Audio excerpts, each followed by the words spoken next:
あ、わ、大丈夫かい？聞こえてるね？聞こえてるね？聞こえてるようだからやっちゃうよ。はい、どうもこんばんは。あずさー、いらっしゃい。ふきさんでございます。はい、じゃあ今回ね、定期配信、えーっと、定期配信ハーフライフね、ハーフライフアリックス、今回最終回でございます。どうもふきさんです。いらっしゃいませ。待った？待った？じゃあね、早速やっていきますかね。あ、ゆかちゃんと鳥さんいらっしゃい。では、今回で最終回ということで、早速やっていきましょう。クリアまでね、今日は終わらないからね。11時とか普通に過ぎるかもしれんけど、知らんけどね。やっていきましょう。どうしよう。これでめちゃくちゃ短かったらどうしようかな。何も考えてないんだよな、短かった時のことを。まあ、長いやろ。頑張っていきましょう。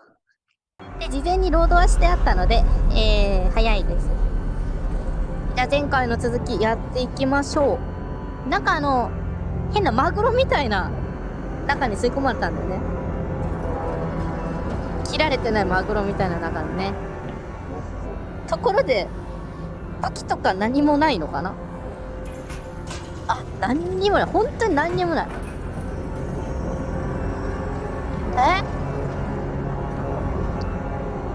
あれ？左右反転してない？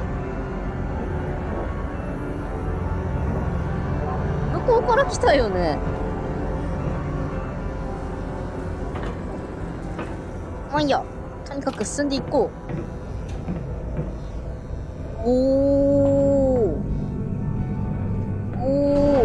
ー。おー。なになになになになになになになに。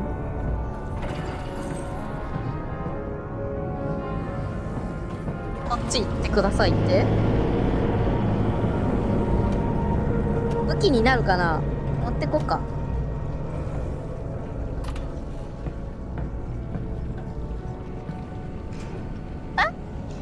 人影？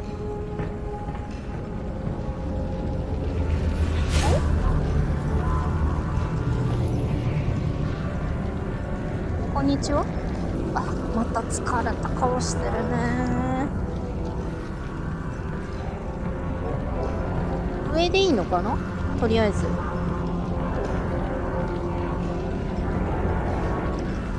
なんか特にアイテムとかなさそうな感じだもんね。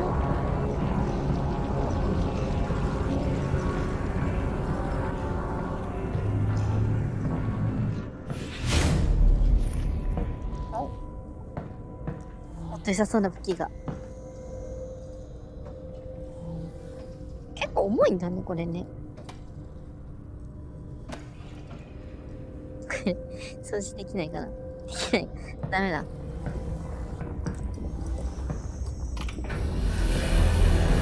わお！あ、すごい！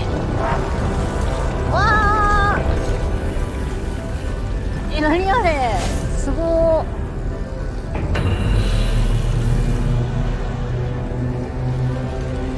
はえー。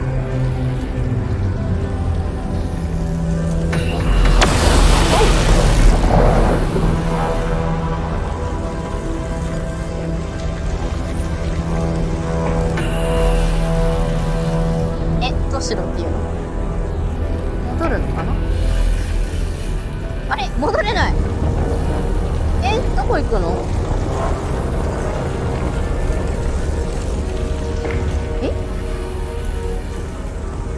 こうではない。どこ行くの？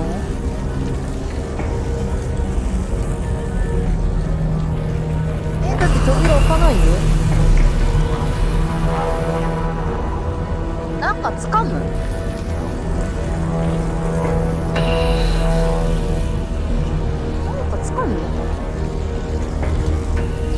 じゃないのかな。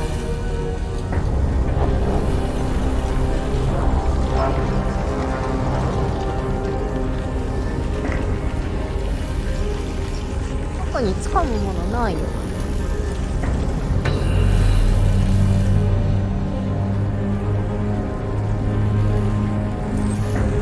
どうするんだろう。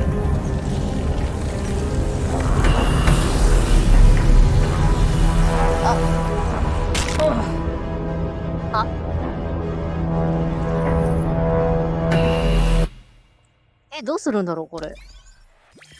開始早々死んでしまったけど。開始5分で死んだよ。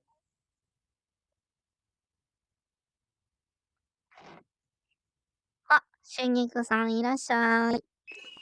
今電撃食らって壁が崩れたところ。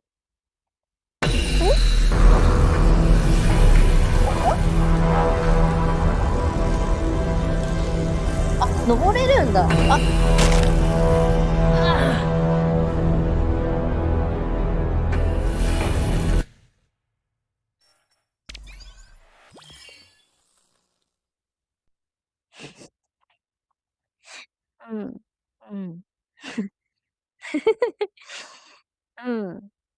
死ぬまでのローテーションがなんか短くない？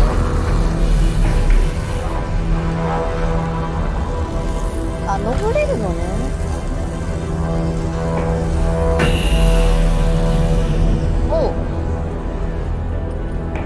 あれこれひょっとして今まで通ってきたとこ？なんか見覚えあるよね。違うかな。何見てんの？ごめんね、落としちゃって。メガネじゃん。何このちっちゃい鉛筆。メガネつける？メガネ取れない。ごめん。何？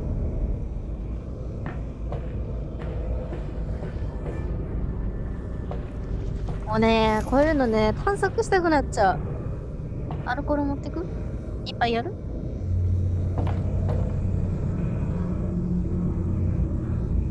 扉開いてんね。酒瓶片手に物語を進む。わーおわーお。なんかレイヤーズオブフィアでこんなのあったね。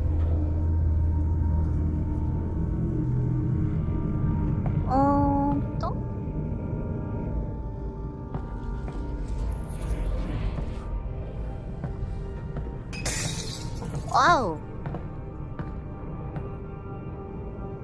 よいしょ。よいしょ。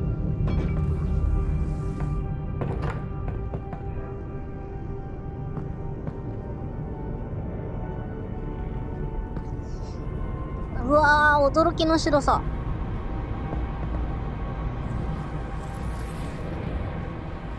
これ落ちるよね。向こうかな。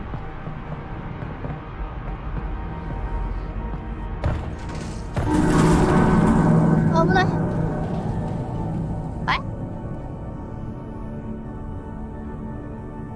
ちゃんと豚足もいるじゃん。熟成豚骨。うわー、なんかすごい酔いそう。酔いはしないかな。開いた。天井のベッド。うわー、これすごいな。うわー、電卓も逆についてる。時計は6時だ。平面だね、これ。上に向かって落ちるの。怖っ。開かない。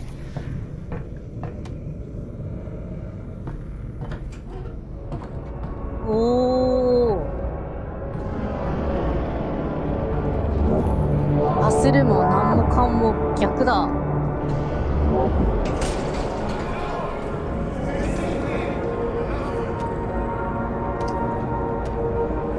いや、これがいい。これ武器になるでしょ。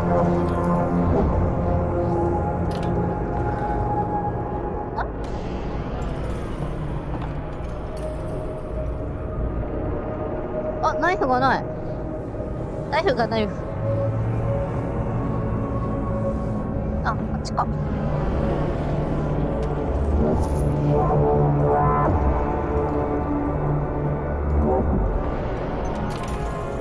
はい。ナイフ消えちゃうんだね。持ってけないんだね。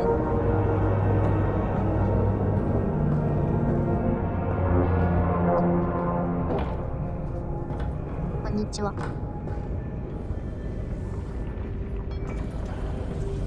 あれ？ナイフ勝手に消える。怖っ。うわー、びっくりした。びっくりしたびっくりした。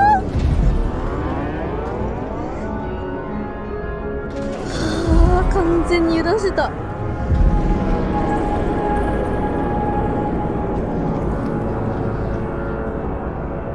もうやだ、そういうの。何やってんだよ。どこ行くの？なんだよ。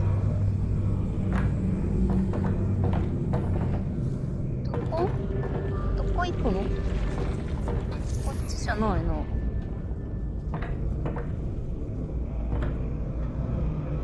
これじゃないでしょ？こっち？あ、この下？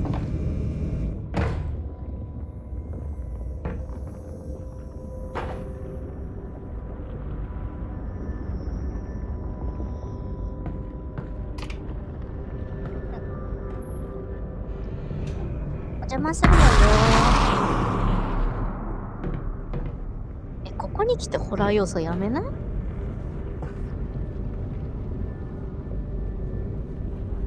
結構老けてるね。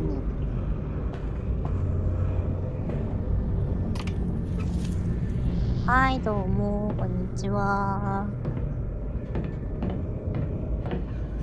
また床ドンはやめてよ。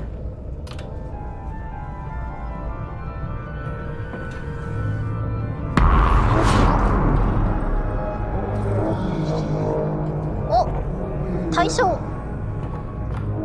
上下対象。すごーい。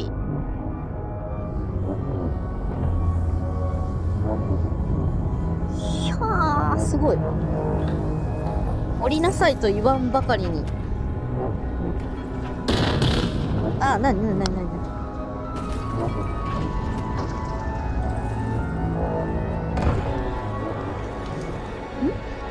あ、バンバンって言ってるの。なに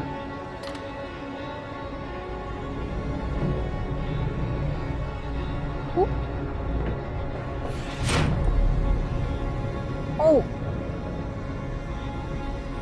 すごいの。全部対象じゃん。すごい。面白い。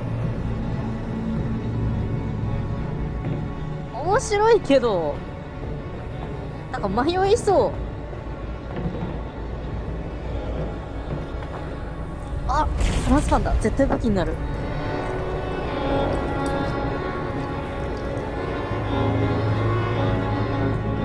こんなん武器にならん方がおかしい。トランスファンよ。あれ、開かない。開かない。灰皿がそこに集まってる。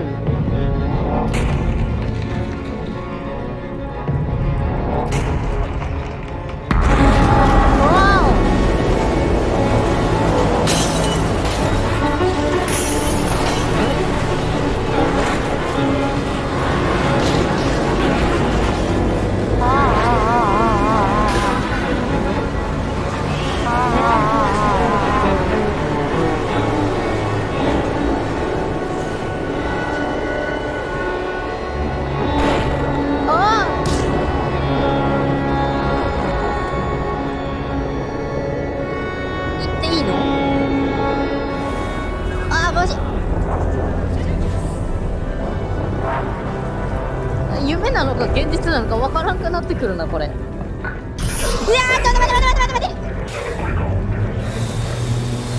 何？何これ。あ、サイコパワー。サイコパワーだ。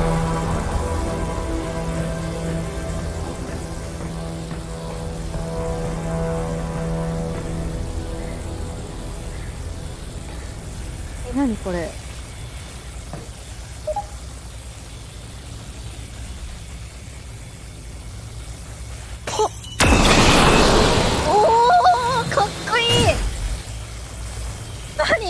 急に超能力で目覚めるじゃん。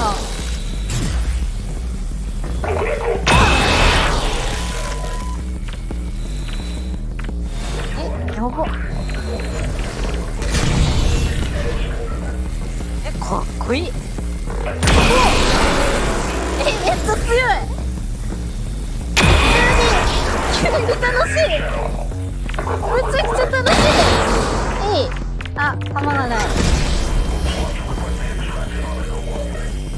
体力減ってるあ、めっちゃ楽しいこれ。やばい。サイキックパワーを身につけた。やばい。グレネードはどういう扱いなの？あ、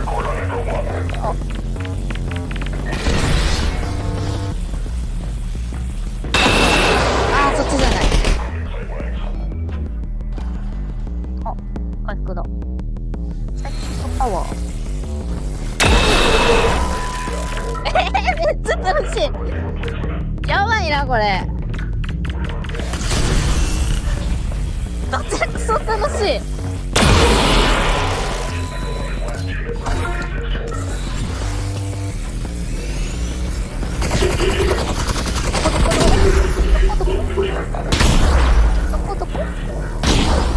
どこにいるの？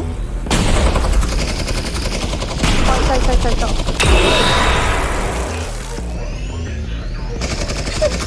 ちゃ楽しい。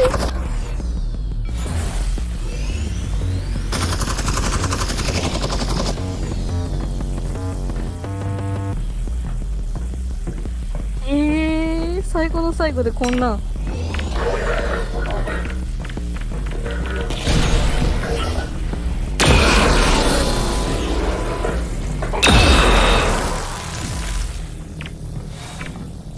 あ、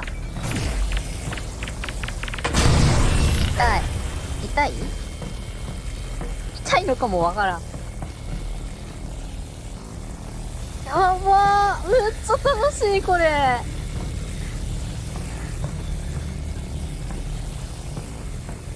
見てこれ、ほらこういうことでしょいや、めっちゃ楽しい。とりあえず軽くもらっとこう。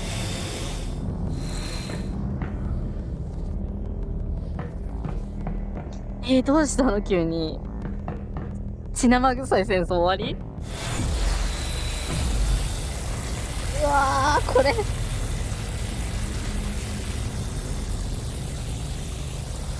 ダメだ、突き出したら出ちゃうもんねこれめっちゃ楽しい。やばい、このゲームやってきてよかった。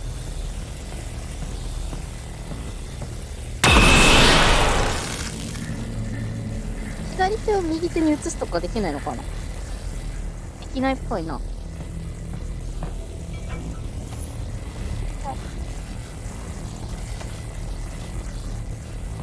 あ、なんか先にいるね。グレネード。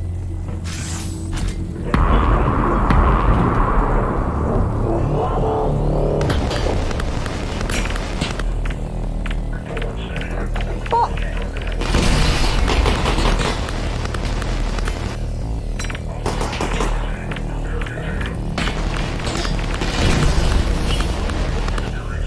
違う。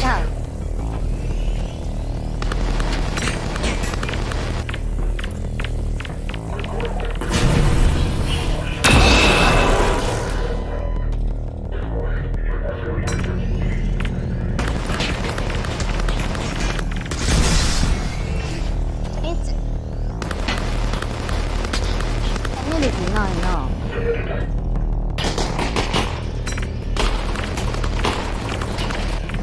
あー、下手くそだ。難しいなこれ。あーダメだ、難しいな。すっ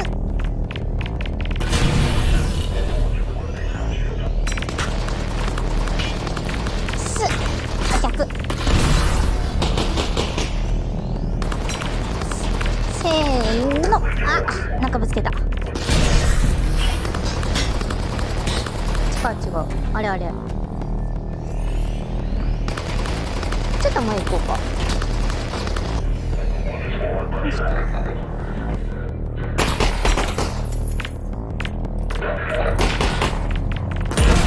ストライ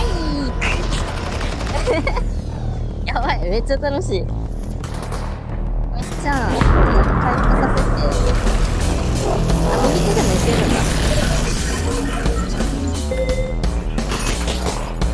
あ、これもパワー補充されるの？やばくない？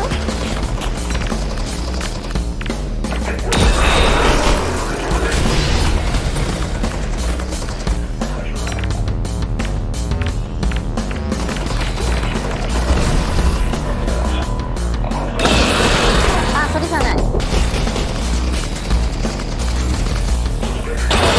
あ、違う。もう難しいね。あ、でも楽しい。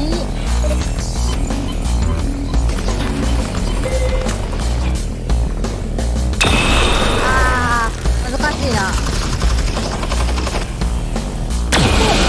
ったない。無限かなこれ。カメハメ。ダメだ。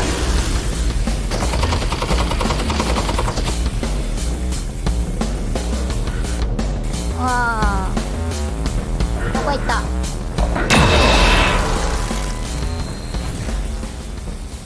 めっちゃ楽しいやばい、このステージ永遠とできるかもしれん。めっちゃ楽しい。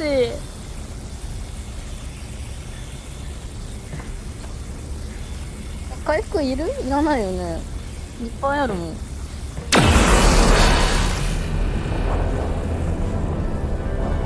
めっちゃ楽しい。やばいな。あ、さっきのとこだ。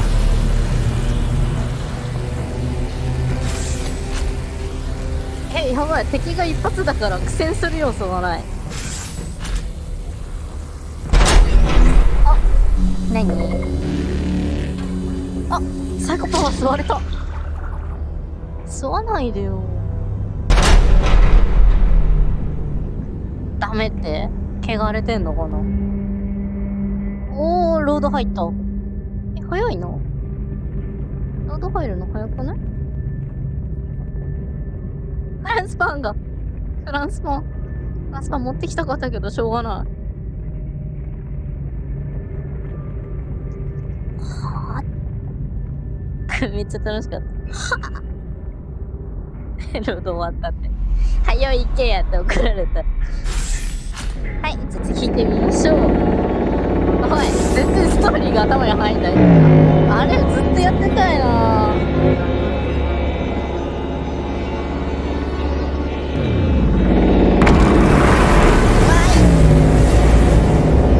何？右手に力が。すごい緑。何百星人みたいになっちゃった。ドラゴンボールつながりになってる。Alright, Gordon. Let's get you out of this thing. Hey! っていうわけじゃないの。はあ。そうじゃないの。わかった。あー、楽しい。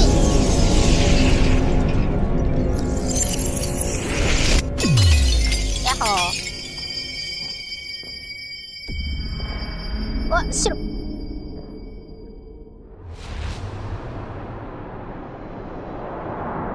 Impressive work, Ms. Vance. 見事ですか？ Gordon Freeman? Gordon Freeman. Miss Vance. You wouldn't need all that to imprison Gordon Freeman. これバイノーラル。 So, who are you? Perhaps what I am is not as important as iyahoon what逆に I させて。 can offer you in exchange for coming home this way. Some believe the fate of our world あららら is ららら。 inflexible. My employers disagree. 増えた。 They authorize me to nudge things in a particular direction from time to time. ちょっと。 What would you want nudged, Miss Vance? The Combine off Earth. I want the Combine off Earth. よろしく。 That would be a considerably large nudge. Too large, given the interests of my employers. Well, you asked. What if I could offer you something you don't know you want? 何これ。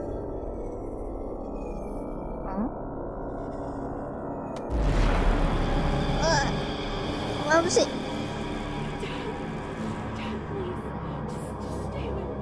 Dad? Huh? Dad? What? Is that me? What is this? What's happening? 主人公あんな顔してた the のか。 future. This is the moment where you watch your father. え、これ未来なの？ Unless What? Unless what? Unless you were to take matters into your own hands. ああ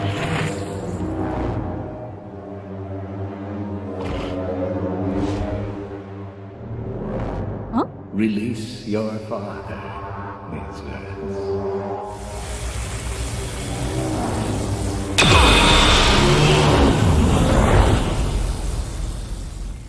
Good. こと？ As a consequence of your action, this entity will え continue. 未来を変えれるってこ And と？ this entity will not. Right. So he's okay, right? He lives. My dad lives. You are aware that you've proven yourself to be of extraordinary value. A previous hire has been unable or unwilling to perform the tasks laid before him. We have struggled to find a suitable どちら様？ replacement.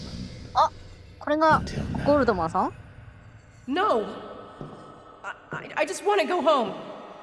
Send me home! I'm afraid you misunderstand the situation, Miss Vance. Wait! Hey, wait! 片 Wait! 付けの黒さ。 Wait! うわ対象アリックス・バンス。ステータス雇用中。任務待機状態。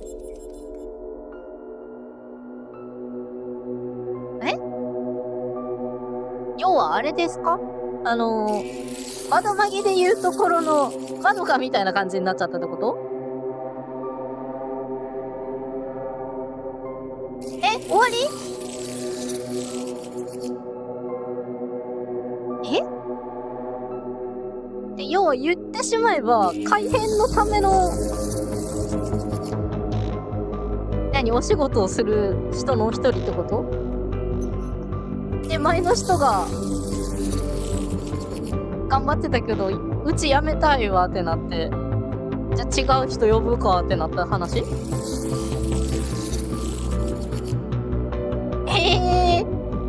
ごめんちょっと待ってストーリーとかよね30分しか経ってないんですよ。終わっちゃったんですよ。どうすればいい何も考えてない。ちょっと待って最終回こんなんでいいんか。でも、ストーリー的っていうか、物語っていうか、ゲーム的にはとても面白かったんだけれど、最終回です。最後までやりますって意気込んどいて、終わりなんですけど。いや、終わったけど、早すぎん。早すぎん。もうちょっと敵が出てくるところで死んだ方が良かったのかな。ノリノリでカメハメハとかやってたけど、大丈夫な。大丈夫だ。全然大丈夫じゃない。終わっちゃったんだよな。も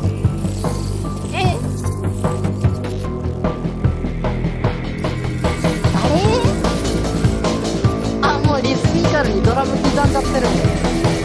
あれもう終わりですわ。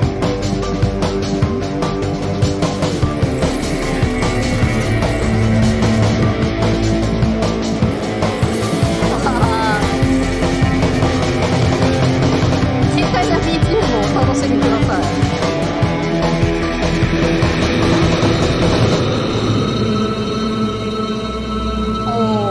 ハーフライフ、ALyX。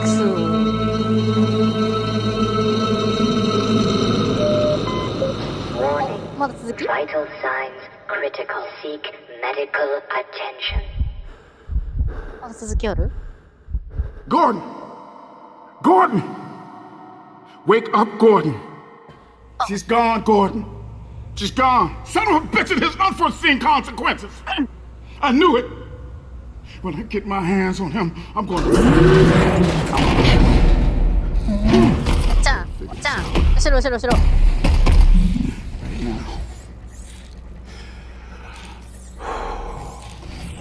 エクスカリバール。We got work to do.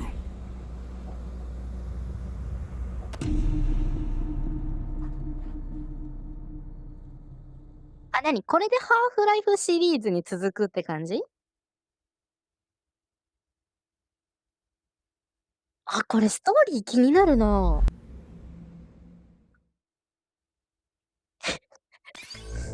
ところで終わっちまったんですが。終わっちゃったよ。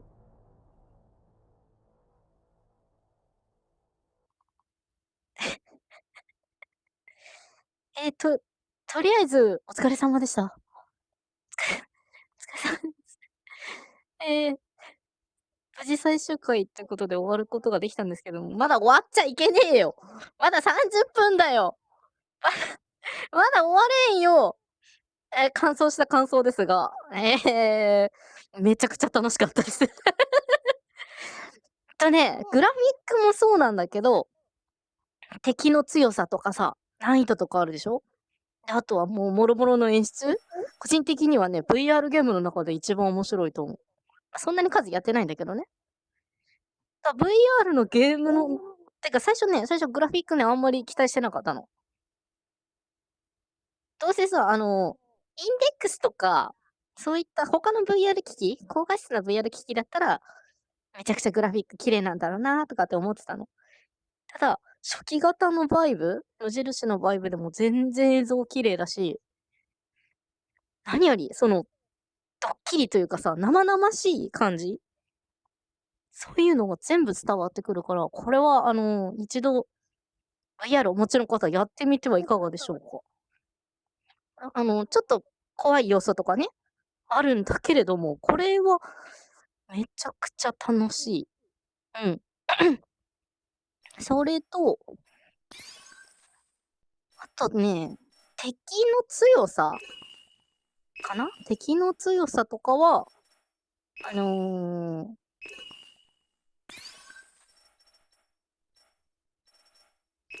難易度ね。難易度的にはイージーとストーリーがあるから、ノーマルでやる必要はないもんね。私が苦戦したのでノーマルだから、まあストーリーイージー。イージーぐらいが多分ちょっと苦戦するぐらいで面白いのかもしれない。で、あんまり FPS とか得意じゃないよって人はストーリーとかでも全然いいかもしれない。ワンチャン死にそうな気するよね。開発者コメンタリー。これオンにしたらどうなるんだろう。じゃあこれをちょっとね、オンにして、残りの時間少し遊んでみましょうか。11時ぐらいまでね。やってみよう。そうだ、これをオンにしてなかったね。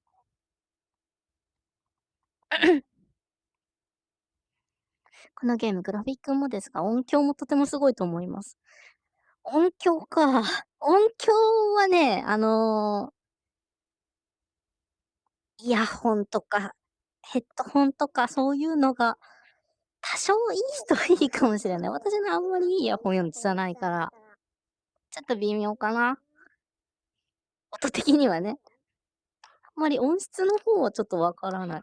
これ、配信で見てる人はね、いいイヤホンとかで聞けると思うんで、音響の方ももしかしたらいいのかもしれません。プレイ中にちょっと音を聞いてる余裕はないかな。ていうか、イヤホンがあまり良くないので。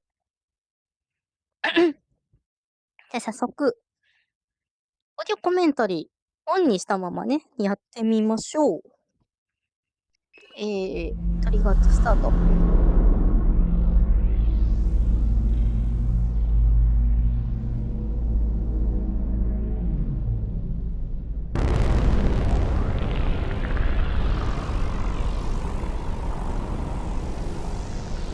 なんかもう白い空間、さっき対象、だからめちゃくちゃ見たからね。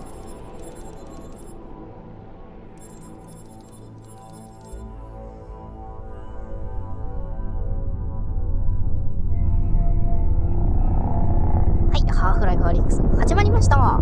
ね、最終回だったんですけどね、さっきまでね。まあ、ちょこっと2周目ってことで、ね、やってみましょう。Hi, my name is Gabe Newell, and welcome to Half-Life ALyX. To say this product was a challenge would be an understatement. It's our first Half-Life title in over 10 years, and it's our first one in virtual reality. In addition to it being a great VR experience that still felt like a Half-Life game, we wanted Half-Life ALyX to serve players who've been waiting to find out what happens after Episode 2, and at the same time, provide an on-ramp to anyone who hasn't played a Half-Life game at all. Ultimately, whether we succeeded in any of that is up to you to decide. But hopefully, this commentary mode will give you some insight into the set of problems we faced and how we chose to tackle them. To listen to a commentary node, pick up the floating hologram of a radio headset in front of you and simply put it on your head. Once you're done listening to the commentary, you can take the radio headset off or simply put on the next one. Please let me know what you think. I can be reached at gaben@valvesoftware.com. While I'm unable to reply to all the emails I receive, I do read them all, and they're a critical part of the feedback we use to evaluate our work. Thanks, and have fun. おー。じゃあオーディオコメンタリーを聞きながらね、ちょこっと進んでいきましょうか。これ？ As in the case of any Half-Life game, the first hour of ALyX must convey a lot of information to the player, hopefully in a natural and entertaining way. Players need to know who they are, where they are, what kind of world they're in, who the other important characters and factions are, and so on. At the same time, they need to learn how to actually play the game. How do they move? What can they interact with and how? What should they be trying to do, etc. Figuring out exactly what information we would try to convey in these first two levels, and how it would be conveyed, took us over 2 years of playtesting. It's tempting to try and include everything we think a player should know, but all information has a priority, and the more we include, the more chance there is that a player misses something important because they're distracted or confused by something less important. So over the next 2 levels, we'll use commentary nodes to point out some of the specific places where we grappled with conveying information to the player. In between these nodes, you'll likely be able to spot many other examples for players to find, if they're interested in paying closer attention and understanding more.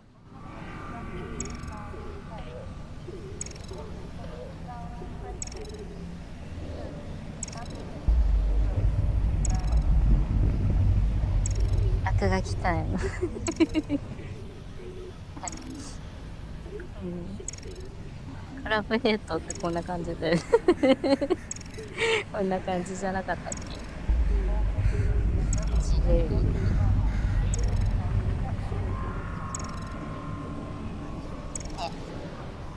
ょっと私の方の動画ではね、豚足くんって呼んでたんですけどね。豚足。はい、次聞きますか。やばい。One of the pieces of important information we struggled to convey was exactly when Half-Life Alyx is set within the series timeline. Whilst we tried to reflect it carefully in many of the world details, it was never 100% successful during playtests. Eventually, we decided it was too important to be left to the players to figure out, and so we put it in our opening text crawl. The Citadel's incomplete state did provide us with an early opportunity to reinforce the timeline visually. Half-Life Alyx takes place 5 years before the events of Half-Life 2, in which the towering citadel represents the Combine seat of power. As we see here, however, early Combine infrastructure is a cluttered mess of cables and unusual structures sprawled all over the city, surrounding the citadel's construction, and served as a useful indicator of the time frame. We went on to reinforce this impression in other places throughout the following level. Combine architecture tends to be abstract in scale and form, so we included some familiar visual cliches of human construction. The large external scaffolds, some distinction of floor levels, rows of small lights, and the tidying of the silhouette into more structured vertical elements, try and strike a balance between capturing the alien nature of the citadel whilst grounding its construction in enough familiarity to better understand its size and state. Large, sweeping vistas such as this one proved an interesting challenge in virtual reality. Their distance from the viewer means they don't benefit from stereoscopic vision the way that small close-up objects do. Because of this, the small objects on the balcony often draw the attention of the players before they've even noticed the imposing structure in the distance. If we moved the citadel too close, it felt absurdly huge and difficult to take in. Yet placed alone on the horizon, it felt two-dimensional and flat. We found the solution in filling the space between the viewer and the distant structure with many scale references. The city itself, huge supply cables leading towards the vanishing point, large repeated Combine buildings, heavy pollution fog, careful lighting, and all the animated elements, especially the helicopter whose sound begins in the fade-in. All these were carefully composed to help draw the attention of the player to the citadel first, before letting their attention wander to take in the details of the city, and settle ultimately on the inviting items here on the balcony.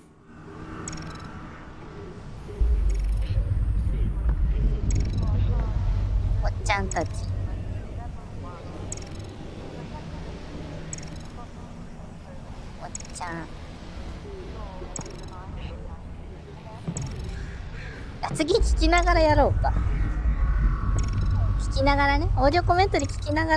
these first areas of the game, we grappled a lot with the density and prioritization of the information we were conveying to the player.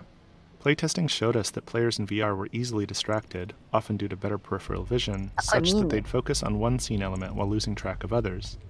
This was exacerbated in these first rooms because players were acclimatizing to being in VR, often for the first time. In addition, different players progress at different speeds. We saw some players spend 30 seconds on the opening balcony and others 30 minutes.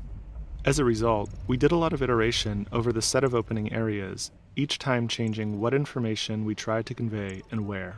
Initially, the video call from Eli took place in the later refuge room with the Snarkin camcorder, but players were often too engrossed in interacting with all of the detail in that room to pay attention to the conversation between Eli and Russell. We moved the video call out to the starting balcony, but there it distracted from the establishing shot of City 17 and the Citadel. It also came at a time when players were still figuring out core game elements like movement and hand interaction with the world. That collision made simple things hard, like when to show the player a movement tooltip if they immediately started the video call. Eventually, we settled on inserting the greenhouse between the starting balcony and the refuge, which allowed us to move the call to an area with a slightly obscured vista and fewer interactable objects. This avoided the distraction problems and ensured players were past the initial gameplay moments of figuring out their hardware and movement setup. It also had the bonus of allowing us to add further detail to the opening balcony and Alex's refuge without fear of creating distractions from the video call. こんな感じね。このなんかなんだろう、天井の壺みたいな壺。壺。ね、こんなんいたね。いっぱいいたね。もうなんか豚足とこいつしかあんまり印象ない。この人たちね、あんまり銃撃ってくるだけだからね、あんまり違い分かんなかったんだよな。ガトリング持ってるのと、ガトリング持ちと、あとなんだっけ、ハンドガン撃ってくるのと、あとなんかドローン飛ばしてくるのと、あとショットガンだ。4人ぐらいいたね。ざっくり見るとこんなもんだよね。まだいたっけ？あ、あれがいた。なんだっけ？ Alex, how's it looking up there? It's good, Dad. Metrocop movement is normal. Same for the Combine patrols. なんだろう、見てなかったんだな、あんまり。One Combine mini reactor from a shipment of 4,000. They're never gonna miss it. Here, see for yourself. あとなんだっけ？ Someone's hacked into the Combine construction network. Don't get greedy, guys. We're not made of time here. 1 minute and I'm out, guaranteed. ギャグボールみたいなの加えて Also, る。 I spotted the Combine moving supplies into the quarantine zone. That place has been deserted for years. That is all. Well, we'll look into it when we get back. Meet back at the safe house, baby. We'll be there soon. What is it, Russell? こんな感じで捕まえてるやつだよね。こんな感じでさ。こんな感じで捕まえてるやついたよね。こいつ結局何だったのか分かんないんだよね、ギャグボールくん。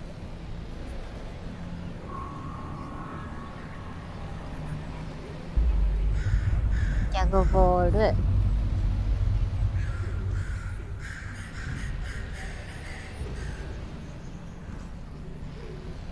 ギャグボールラバーくん。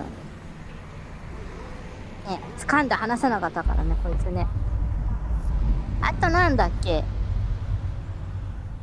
なんかネズミみたいなのいたっけ？ネズミだっけあれ。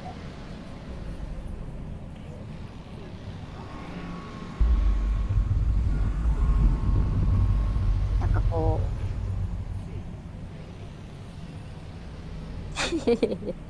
なんかバチバチバチバチみたいなさ、体に電気バチバチバチみたいな感じのいたよね。チューネズミ。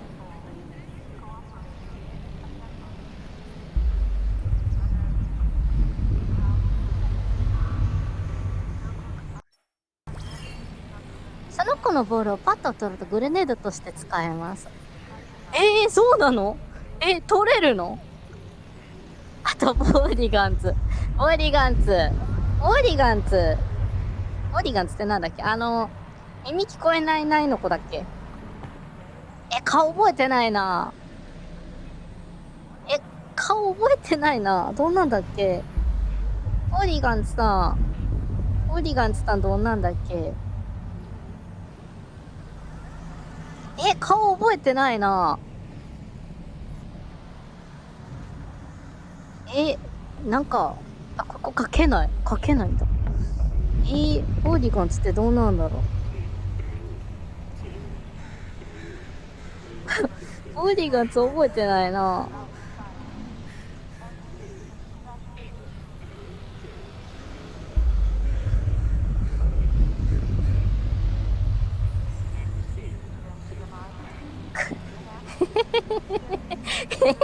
こんなんじゃないな。絶対こんなんじゃないな。なんかガスみたいなのさ、体からプシューって出しててさ。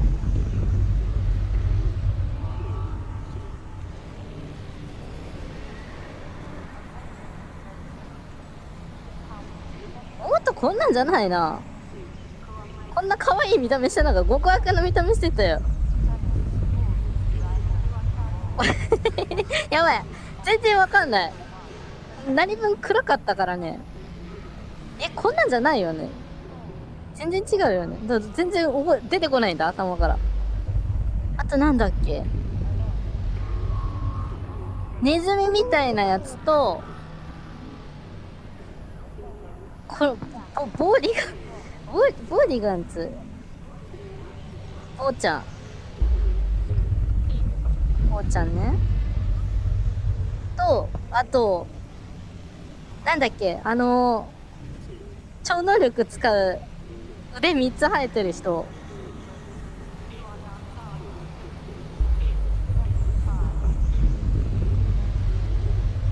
わーいって感じで。わーいって感じで、この真ん中にも腕生えてますよ、みたいな人。名前忘れちゃった。あれ、どんな顔してたっけ？あ、目ん玉が一つしかないんだ。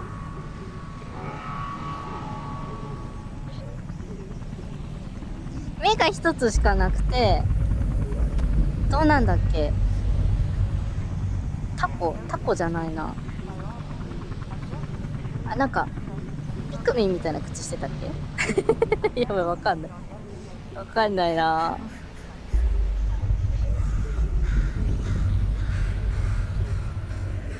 豚足マニアね。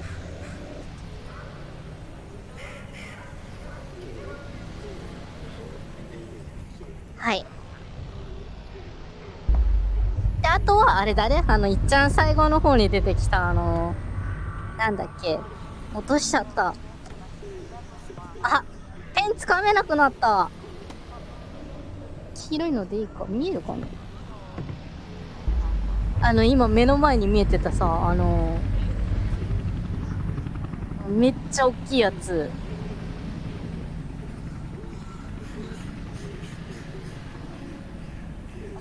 なんかこんな大砲じゃないけど裁縫みたいなのついたさ、名前全然覚えれてないわ。こんなやつね。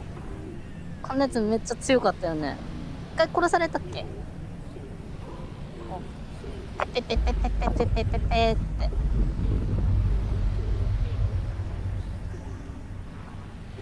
こんにちはって。こんにちは。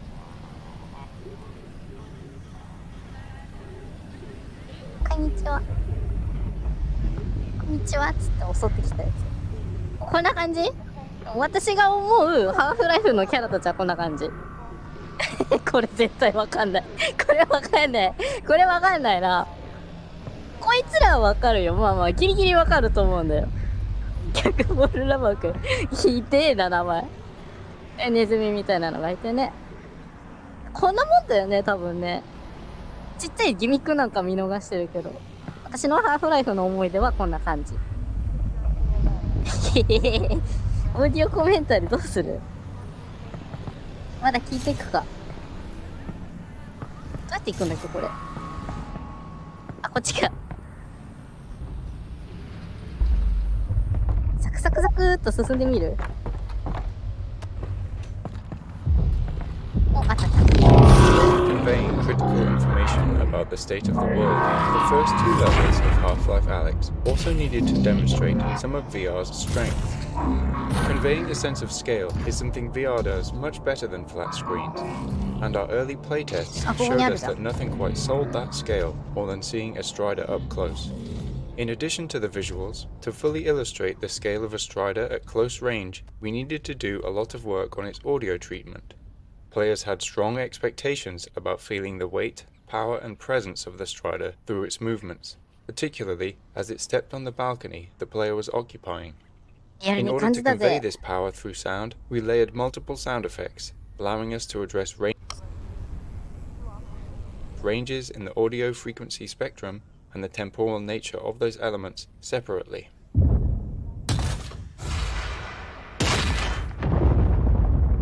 We then combined those elements in the Source 2 audio engine to control them as one sound. なんかずっと見てるとなんかあったのかな？いい動きではないのかな？次。 This room, internally referred to as Alex's Refuge, was initially the location where the Eli video call took place. However, once that video call was moved out to the balcony, this room was freed up to solve other problems. In the Half-Life series, we've always tried to ensure that there's generally enough narrative for all players to understand where they're going and why, but for players who slow down and pay attention, there's more detail that can lead to a greater understanding. With the balcony being a place to get familiar with the game's inputs, the greenhouse being where the story kicks off, and the Strider there to surprise players with spectacle, we decided that the Refuge could be a quiet moment for players, where they could discover more narrative detail in the environment. At the same time, it could be a place where they can play around a bit more now that they're acclimated to being in VR. Spending time in the refuge is meant to bring players into ALyX's role in the resistance and her place in the world. We wanted it to feel like a real stakeout spot, where ALyX had been cooped up for weeks or months while planning the heist, doing research on the combine. The camcorder, snark, and whiteboards are all toys that respond to detailed interaction and reward deeper investigation, giving curious players more information about the world of City 17 and what ALyX has been doing in it. あ、指でちゃんと消える。すごーい。研究結果を全部台無しにしてやるぜ。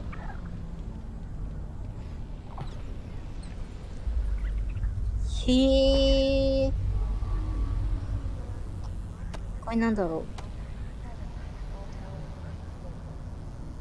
う。ウォーターフレーバーって書いてある。餌かな？食べる？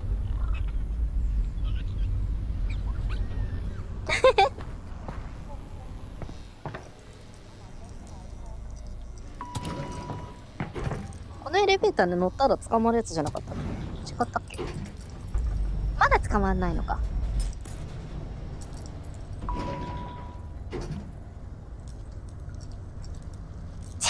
ジェフタン、ストライダータン。名前がわからん。Hi. Alex, are we good? Yahoo. Yep, they got the reactor. Easy peasy. I'm headed back to the safe house right now. Two critical pieces of information that we needed players to understand were simple to state, but not so easy to convey. That players were playing as ALyX Vance, not the Gordon Freeman they've played in all prior Half-Life games. And that ALyX is going to speak, unlike Gordon. These probably seem obvious to you now, but until we focused on them, it wasn't obvious to playtesters. Ensuring that everyone realized they were playing as ALyX was something we decided to hit with the biggest hammer we could, and name the product after her. But even with that, we were very careful in Eli's video call to ensure it's reinforced immediately. Olga, the character introduced here, was added to further drive it home by calling out when the player exits the elevator. Olga is the first character the player meets in person, and her dialogue here, and again ahead in the alley, is aimed at driving home the fact that she's conversing with the player, and that the disembodied female voice the player hears is ALyX speaking back. This was harder to convey in Eli's video call, because it already features Russell speaking off-screen, whereas in this scene, there's clearly no one else around in the conversational space other than Olga and the player. Without Olga, we found that, even though they had already spoken to Eli and Russell over the video call, playtesters still didn't feel like they were ALyX. When we started Half-Life ALyX, we were very curious to find out how VR would impact our music design.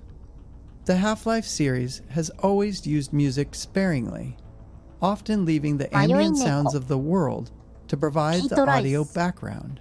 But it is a tool we like to use to highlight moments where the world state has changed in some important way.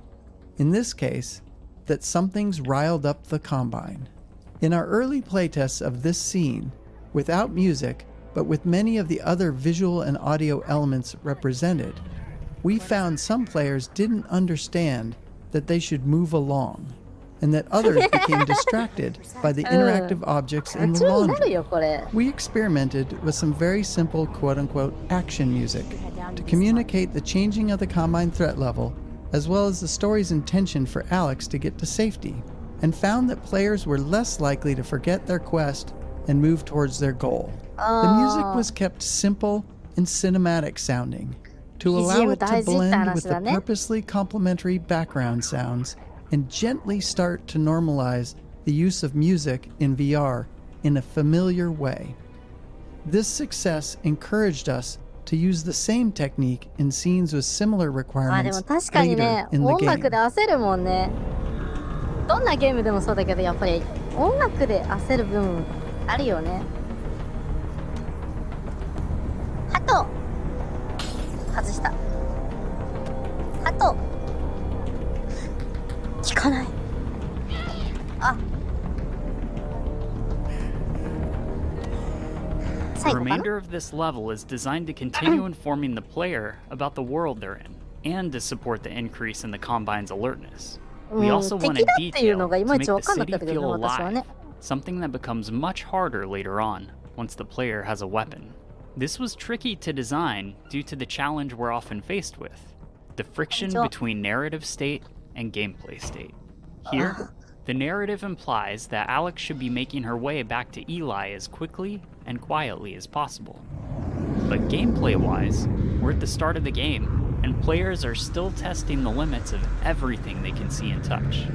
Unsurprisingly, playtesting showed us that some players would dedicate themselves to following the narrative and quickly move through the area, while others would completely ignore the narrative and explore every nook and cranny. While it's tempting to simply remove all distractions in an attempt to unify all players towards following the narrative, it would send the wrong signal about the density of our world and how the game intends to reward players for exploring it. So we spent months refining this section, adding, changing, and removing elements. We tried to find the right level of narrative tension, where players felt like they should be moving along, but not so quickly that they can't stop to tinker with something.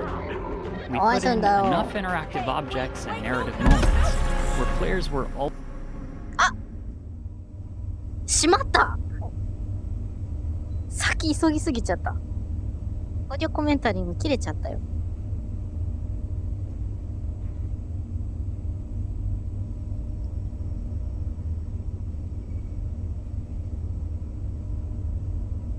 じゃあね、オーディオコメンタリーもあれで最後だったっぽいので、多分ね、このステージが最後だっただけなのかな？多分ステージ中にいくつかあるのかもしれない。もっとね、語りきってない部分あると思うんだよね、運営さんね。あるね。いや、まあ、オーディオコメンタリーは、ここまでにしときましょう。Hello? じゃあ、この後はちょっとどれぐらい上手になったかっていうのをね、パパーって言ってみましょう。そしたらいい時間になると思うんだ。In order to limit the possibility of motion sickness that could be induced by moving the player in a vehicle, we initially wrote this scene to have Alex wake up after the van had already crashed. Players found this underwhelming, however, since the game seemed to be needlessly holding back the exciting moments they could have experienced for themselves. Addressing this meant that we had to tackle the technical problem of moving the player comfortably in a vehicle. In this van, and in the train at the end of the map, you'll notice that the outside world is only visible through small windows. These outside views are necessary to provide motion parallax, but the small window size ensures that the player's field of view is always dominated by the vehicle interior, which is naturally in the player's own frame of reference. This greatly reduces the occurrence of motion sickness.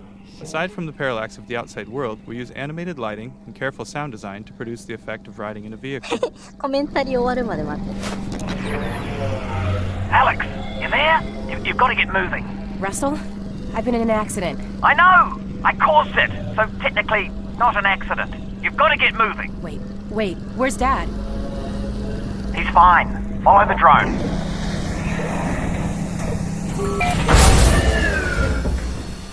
はい、じゃあね、がっつり行ってみましょうか。Where the last map is focused on conveying a lot of information about the world stage of the player.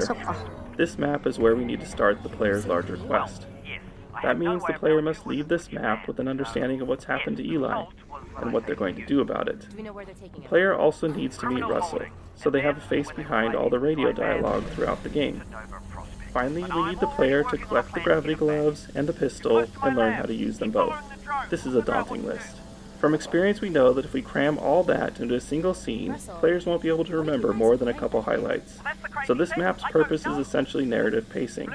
We need to draw apart the required events, separating them with enough time and space that players could ingest and remember them. At the same time, we're a little under the gun. Playtesting showed us that by now, some players have been playing for 30 minutes, and they're wondering when they're going to see some enemies.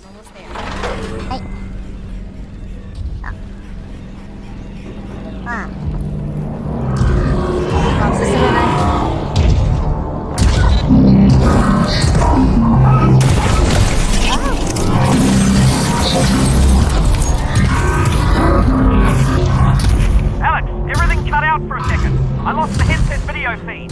Can you see my drone? Is it okay?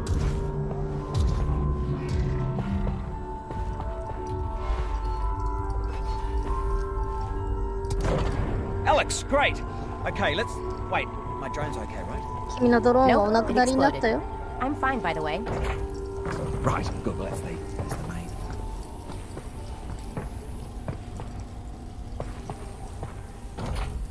Russell's laboratory is the first time the player is in the same room as another character, and it highlights one of the main challenges we face when designing choreographed scenes in VR, keeping the player and characters out of each other's space. In previous Half-Life games, we could always forcefully move the player if we really needed them out of the way. We made several attempts at finding a similar solution in VR, but found that it often made players feel deeply uncomfortable or disoriented. So instead, we designed these spaces to allow for a natural separation between the player and our characters. Where natural separators couldn't exist, we had to restrict players from moving into the character space, removing that limitation as soon as the character had moved out of the way. Another challenge was balancing how often characters respond to player actions while delivering important narrative information. In early experiments, we allowed characters to stop mid-sentence, which allowed them to respond immediately to the player, and then continue on with their dialogue. While technically straightforward, this was incredibly difficult to execute in animation and dialogue without feeling unnatural. The combination of custom reactions necessary to cover the range of possible player interaction and their resulting return to narrative dialogue quickly multiplied out of control. Eventually, we settled on a solution where we allowed only a minimum of interactions during the important narrative delivery sections, and a wider range of responses to more complex reactions after the scene has completed. In the case of Russell, we layer subtle head facing and natural eye contact on top of his performance while he is talking with ALyX. Then, after the scene, when he is typing at the computer, he will respond to players trying to touch him or objects being thrown around. Take your train, get there before his train, and hack into the controls. That'll let me take over the system. Train comes to a halt, you deal with the Combine situation, and we get your dad back. Sounds good. Where's the train I'm taking? Out the back, through the yard. It's decommissioned, but I think I can hack into its controls. Oh, and get yourself a pair of Russells on the way out. Russells? The gloves, ALyX. You know, the gravity gloves. I have a few sets through there. You can calibrate them out by the ship. Got it. You can do this, ALyX. You got that, didn't you? But I said we could do it, because we're gonna do it. Yeah, we are. I'm with you every step of the way. よし。行きますか。Alright, you know how this goes. There should be a bunch of junk down there. Aim at something with your hand open. Registered. Now flick your wrist to bring it in. Just like that. Try again. That's it. Yep. One more time. We're done. Oh, wait. I almost forgot. ALyX, up here. You're gonna need a gun. Don't worry, it's unloaded. It's unloaded now. Oh, almost forgot. Guns need ammo. Here you go. Right, heading back to the courtroom. ありがとう。弾もう一発くんない。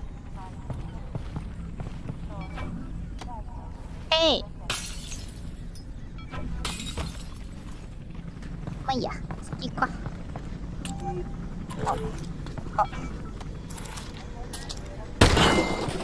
Oh, you took care of that lock then. Good, great. Did have the key for it, but should have given you that. That's わあ、なんか最初の方だからドキドキするよね。 Junction.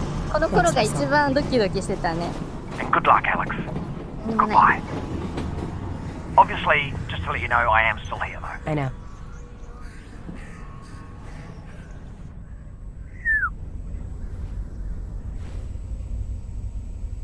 あ、ロード入っちゃった。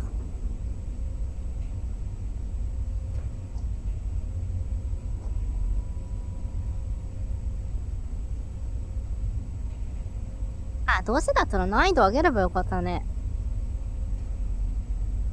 とりあえずクリアまでね、行ってみましょう。途中のね。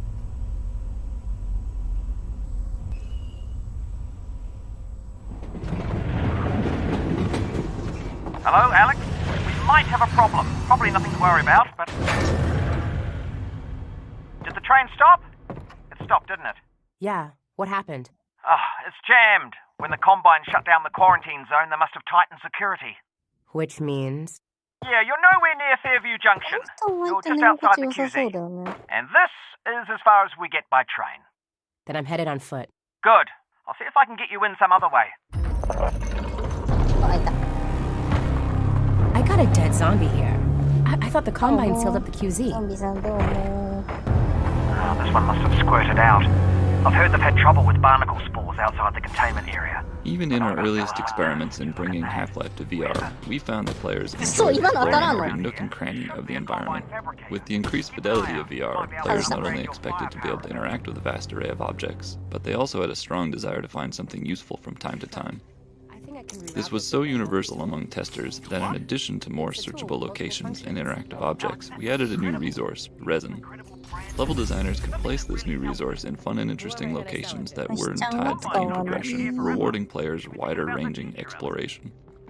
We also tied this new resource to a longer-term goal in the form of weapon upgrades, further motivating players to explore the environment. Deep scavenger hunts and keen observation would result in more resin to spend as a reward. すごい。こんなに進んだの？ Oh, careful of that barnacle, Alex. 早いぜ。おー、危ない。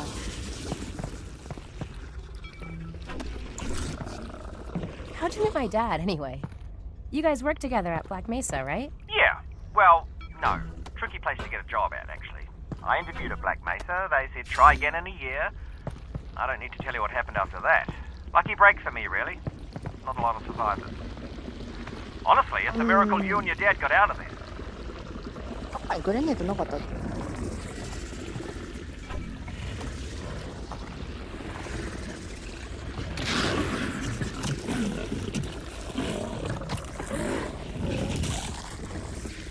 物ないか？あ、しょうがない。はい。Next left.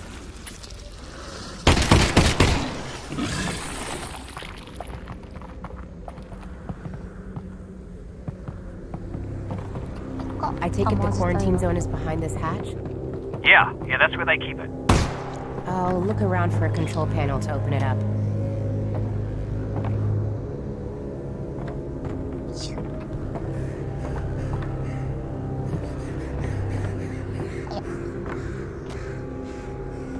いやー、ここまでサクサク来れるようになったね。お上手になりましたわー。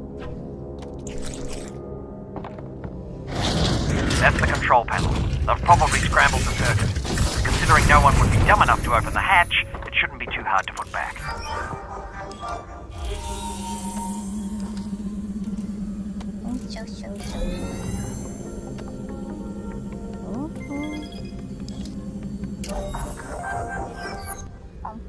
You know, Russell, now that I'm walking into the quarantine zone, it just hit me.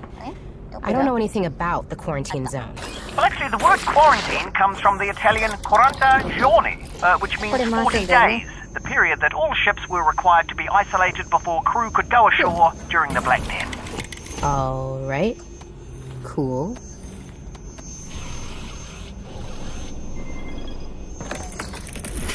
Yeah, 開くんだっけ?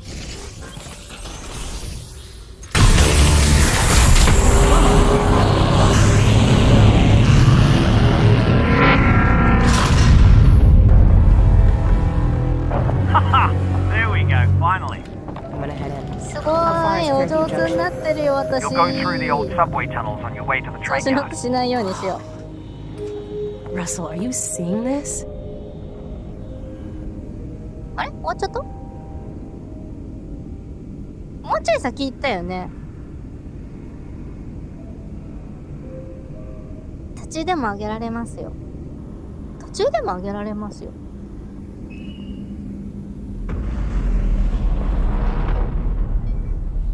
もう全部ドキドキしてたよね、本当に。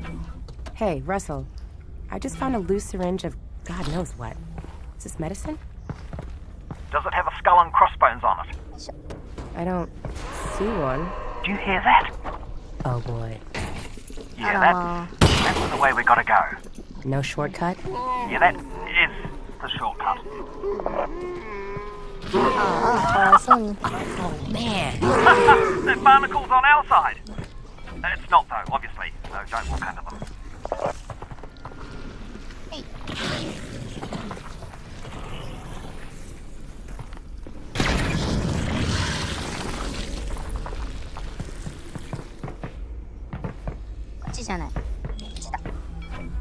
Oh, just so you know, the Russells have a built-in display. Shows you resin, ammo, might come in handy. お上手になりましたな。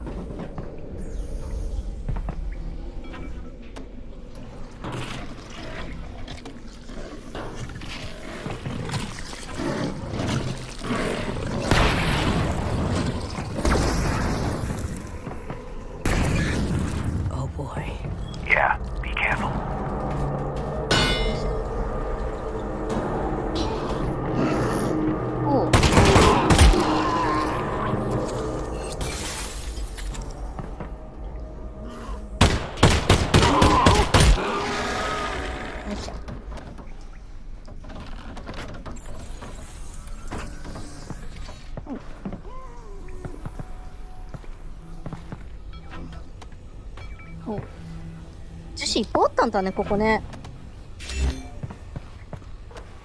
全然気づかなかった。めっちゃ楽しいな。よ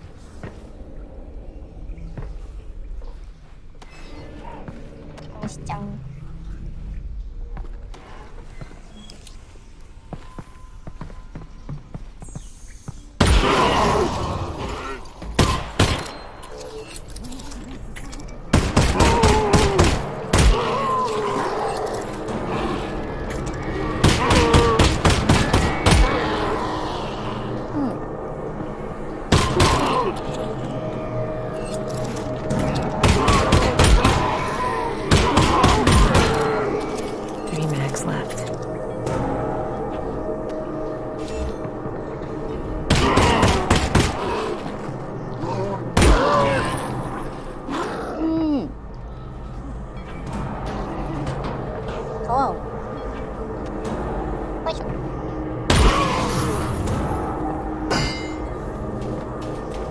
めっちゃ楽しい。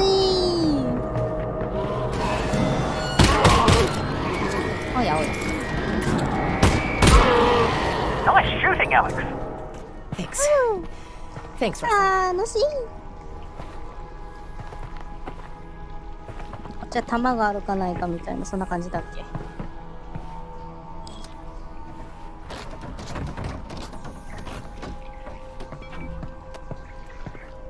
樹脂だっけ凝っちゃったの。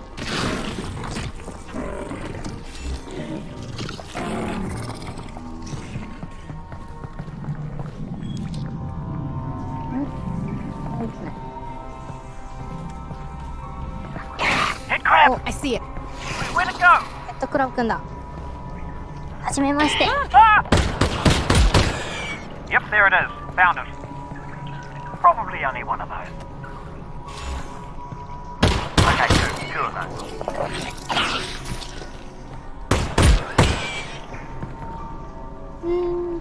楽しいな。クリア目的になるとこんなに早いんだね。終わりました。早い。早いよ。すごい。18分くらいだね、だいたい。これで、確か、私が初めてハーフライフALyXをやった時の時間が、1時間いくつだったんだよね。早く終わったね。お上手になりました、ハーフライフ。自分にダメージって食らうのかな、これ。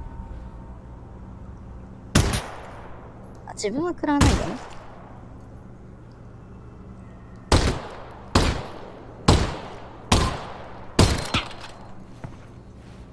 よし。No more mags? Wow. はい、ということでですね、ハーフライフALyXとても楽しかったです。メインに戻っとこうか。